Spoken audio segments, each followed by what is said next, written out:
Hello and welcome back to another video. In today's video, I'll be reviewing my custom LEGO Transformers Blaster.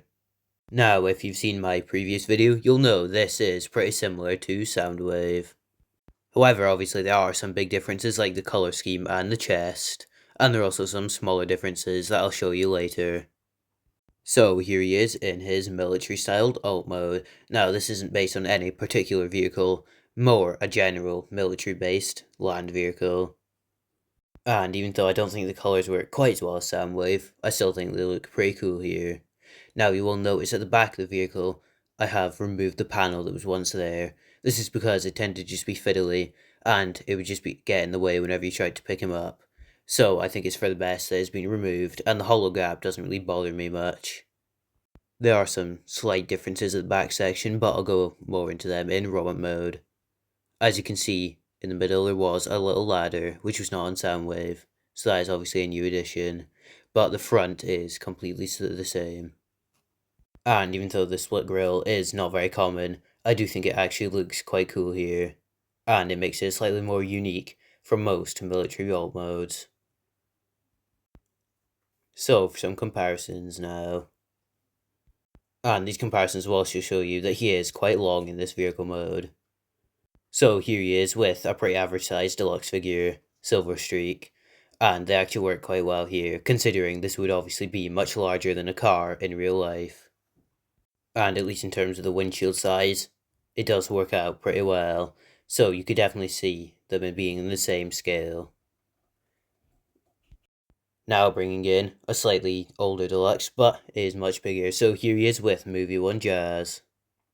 And obviously most old deluxes and older figures are slightly bigger, but I still don't think it works too badly here.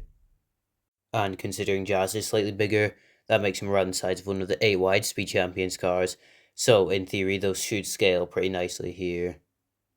And speaking of the Speed Champions, here is one of their drivers, so we can compare him to a minifigure.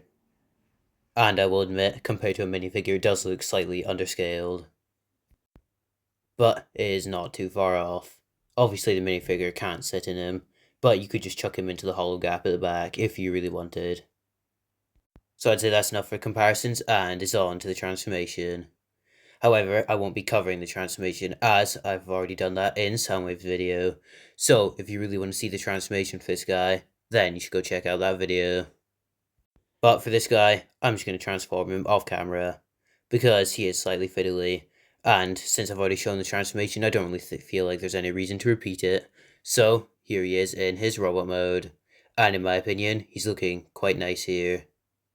Obviously, this is not your typical Blaster design, or your typical Soundwave design, but it is definitely unique, and it does work quite surprisingly well. Now, some of the main differences are obviously the colours and the chest piece, as well as the round disc on the shoulders, which are meant to emulate the speakers. And obviously from the side, he does not have that much kibble, except the wheels hanging off the shoulders. But I wouldn't really count that as kibble, as that is how they're supposed to be. He also does not have a very big backpack, which is quite nice here, as it does help him balance a lot better.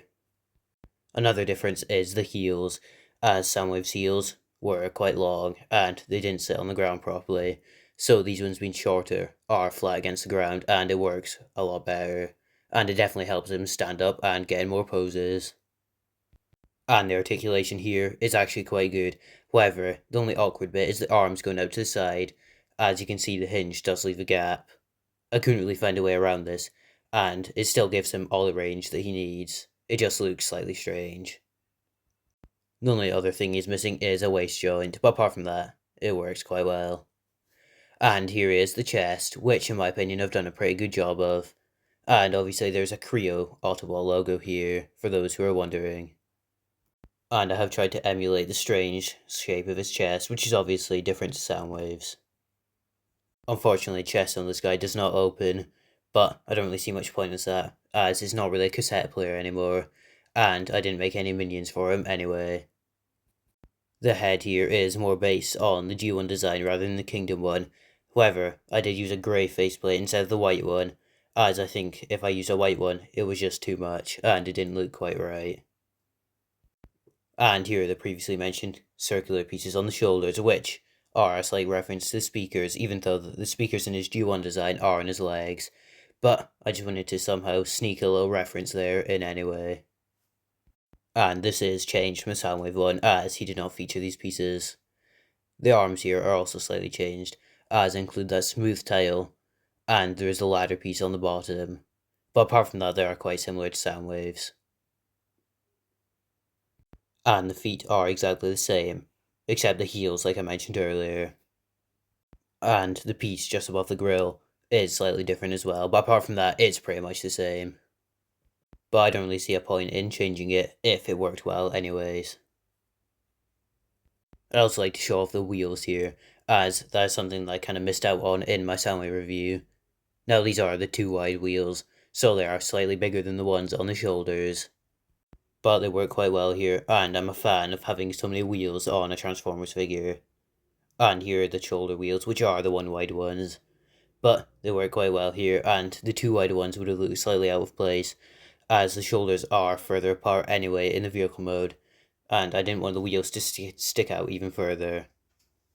But I'd say that's pretty much it for this review, so if you've enjoyed, please remember to like, comment, and subscribe if you want to see more LEGO Transformers. And as always, I hope you enjoyed this video, and even though it is a slightly cheaty video, as it is just a recolor, I still think he works pretty nicely. So, have a great time.